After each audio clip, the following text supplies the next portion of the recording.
Hello, welcome to Mukbang Movies. I've been away for a couple of weeks. I've been exploring Cambodia and Vietnam. But while I've been away, I've had a few deliveries throughout the month of March. So stay tuned. This is my pickups of March and early April for a reason. Stay tuned after this.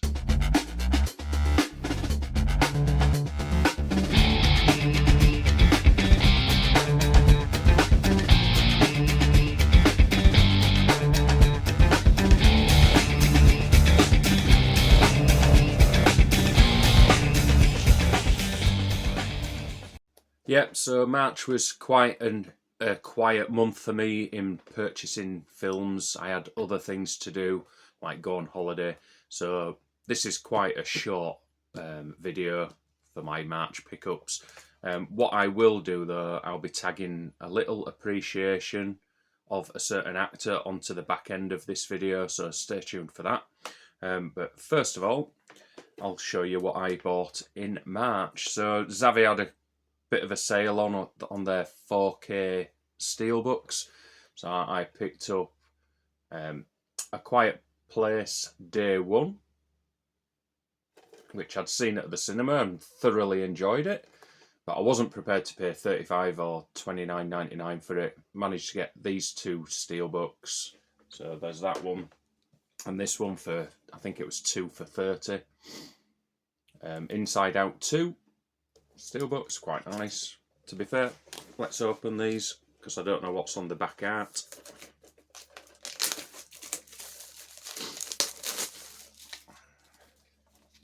So I've not seen Inside Out 2. I really enjoyed Inside Out 1. So that's the outside artwork, and then the inside artwork. And this is a 4K release with a Blu-ray. So that's Inside Out 2. Let's open up Inside Out, not Inside Out 1. What am I on? A Quiet Place Day 1. Let's get this opened up and see what's on the back cover. Take this card off. So that's the front art. Preferred this to the HMV artwork, which was pretty similar to that with a few helicopters thrown in. In fact, I think that's the HMV artwork actually. So that's A Quiet Place Day 1. Really enjoyed it.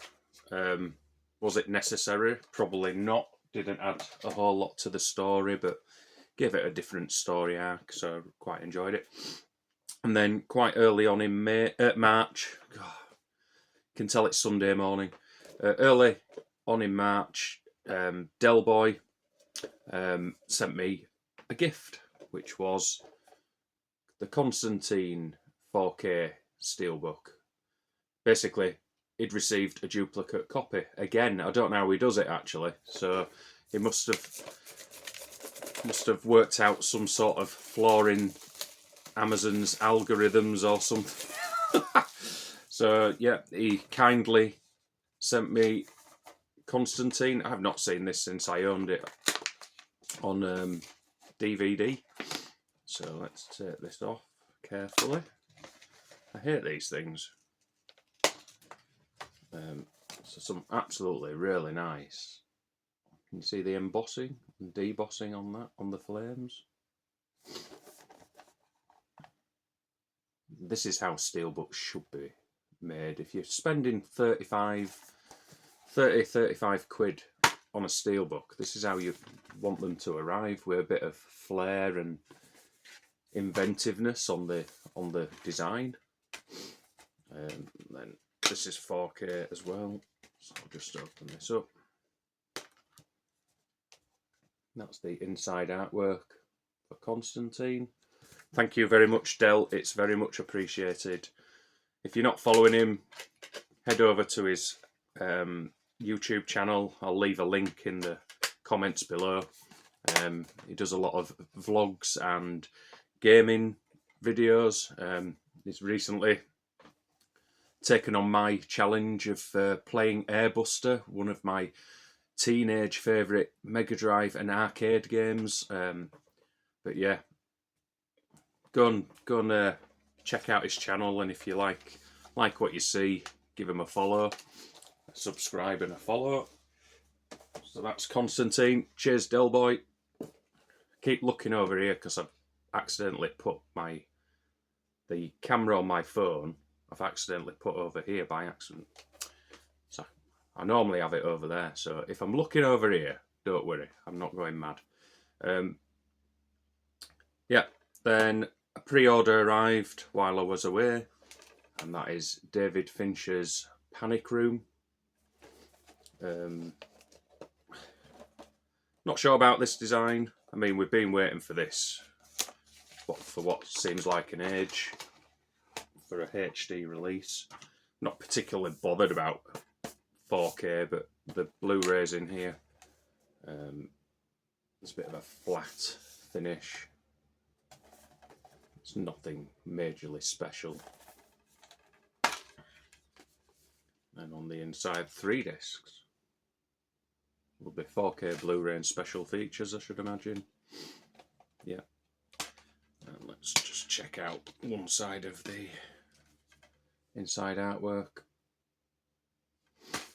So yeah, it's an alright release. Can't wait to rewatch this. It's a great Fincher film. It's probably one of his most underrated. And you even get a really young Kristen Stewart playing Jodie Foster's daughter. But yeah, it's a good like laid to siege film where Jodie Foster's like held captive within her own home. So that's a good film. And then, due to Gene Hackman sadly passing away, Imprint had got this box set, Gene Hackman box set, and I'd not picked it up previously, and I think I got an email or something on social media saying they were running out of stock of this, and I just thought, right, bugger it, I'm gonna watch some of Gene Hackman's more obscure filmography. It's a wonderful box set, like always. And on here we've got I Never Sang for My Father, Bite the Bullet, The Domino Principle, and March or Die. I'm especially excited to watch this March or Die. It's basically the Foreign Legion, a film about the Foreign Legion, and I presume Gene Hackman's one of the soldiers in it. So March or Die. The Domino Principle, never heard of it, so that'll be interesting to watch. Bite the Bullet, Western by the looks of it, and it stars Candice Bergen and James Coburn, one of my favourite actors, James Coburn. And then I Never Sang for My Father, another film that I've never heard of. Looks like some sort of drama. He plays a 40-year-old college professor. He's forced to put his plans to marry and move away from his aging parents on hold when his mother dies. Right. So it sounds like quite a deep drama to get to grips with. So yeah, sadly, one of the great actors of our generation, I suppose, passed away in what seemed like suspicious circumstances at the time, but as the investigation played out, it turns out it was rather sad. His wife had died before him, and he was suffering from Alzheimer's. So he neglected looking after the dogs and looking after himself, and seems like he was caught up in a bit of a circle of confusion, really. Didn't know his wife had died. So very sad the way he passed away. But yeah, can't wait to watch these films. And as a result of purchasing that, just to make it worth it getting delivered, because the postage fees from Australia are quite high, I thought I would upgrade my DVD of I'm Not Scared to the Blu-ray of I'm Not Scared. Not watched my DVD in a long time, but I remember when I watched it, I really enjoyed it. It's a real intriguing thriller where this young boy finds a hole, and I think there's someone in the hole, and the community are trying to keep it secret. Really enjoyed it. It's filmed by Gabriel Salvatores. So yeah, I'm not scared. So I picked that one up just because I was spending quite a bit on the shipping fees, so it made sense to upgrade that. And then this week I received my copy of Nosferatu, and I've got to admit I'm very underwhelmed by this artwork. They should have, to make it a bit more special, I'd love to have seen some debossing on the titles. Open this up. It's just all a bit meh. Oh no. And I've just opened it and it's got a big dent on it. Right there. So I'm going to have to get in touch with them now. Get them to send this back. Look at that. Oh, great. I mean, the back image is pretty good, but like the front image, it's just a bit nondescript, really. I'd love to have seen some debossing on this. Yeah, there you have it. So I'll have to get in touch with Rare Waves, where I bought it from. So that's the inside artwork, very dark and moody, just like the film. I mean, the film visually is stunning, so I would have loved to have seen more stunning artwork on that. So that's that. Just take that off there. There's a Blu-ray and 4K in this set, but that will be going back unless they don't want it and they'll send me a new one for free. Right, and then the last pickup, which arrived yesterday, which is why I said early April, is Top Secret. I've not seen this since VHS days, and I just had the urge to watch it after Val Kilmer passed away this week, sadly. Passed away with pneumonia. I'm pretty certain it was all part and parcel of his throat cancer. But yeah, Val Kilmer, I've always loved Val Kilmer. I know he's got a reputation to being quite difficult on set, but more often than not, the great actors are a bit difficult. They know what they should be.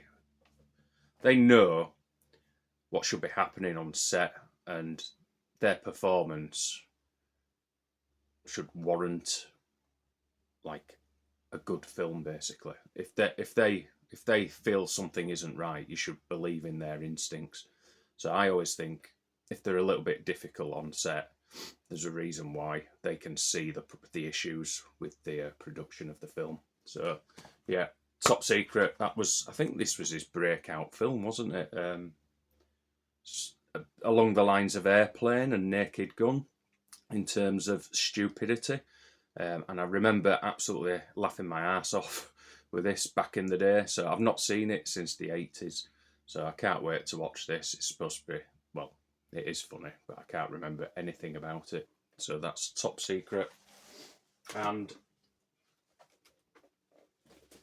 as a result of Val Kilmer passing away, I thought I'd pay a little homage to some of his good films that I'd been in. Obviously, he's been in a lot of films, over 100, I believe, but I've not seen probably half of them. But I've picked up what I consider probably his best ones. So we've got Spartan, a film by David Mamet. Is it by David Mamet? Yeah, David Mamet. Written and directed by David Mamet, so you know the script is going to be crackling off the page onto the screen. I really enjoyed that. It's got William H. Macy in it. He was subtly fantastic in True Romance as Elvis Presley. You barely see him. He plays a bit of a cameo in this, but throughout the whole film he's popping up and giving Clarence Worley advice. So yeah, Val Kilmer is fantastic in this, albeit in a subtle way. Then The Doors, I think this was like Oscar nomination worthy, but he never got a nomination for his performance as Jim Morrison. Absolutely brilliant sort of biopic of Jim Morrison. And that's The Doors. It was just fantastic in that.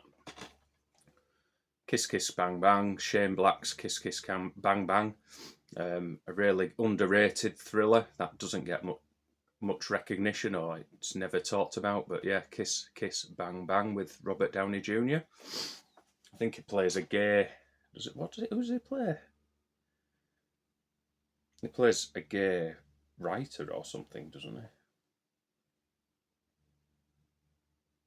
Anyway, or is he a gay private eye and the Robert Downey Jr. is the actor? I'll leave that till last. Deja Vu, a bit of a cameo in Tony Scott's really exciting time loop thriller with starring Denzel Washington. I love this film. It's one of my favourite sort of time loop films. Just keeps you guessing all the way to the end. So intriguing. Love it. Willow, one of his first ever performances as Mad Mardigan. Watched this week to pay my respects to him. Brilliant. He just oozes confidence throughout the whole film. He's a lovable rogue.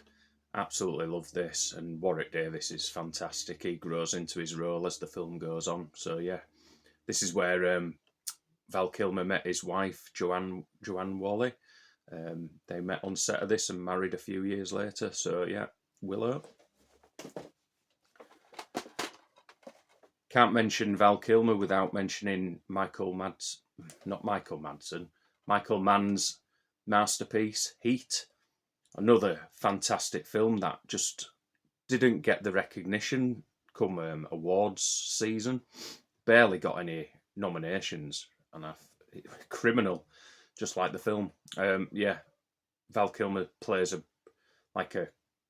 bank robber with marriage difficulties, and he's just brilliant in this.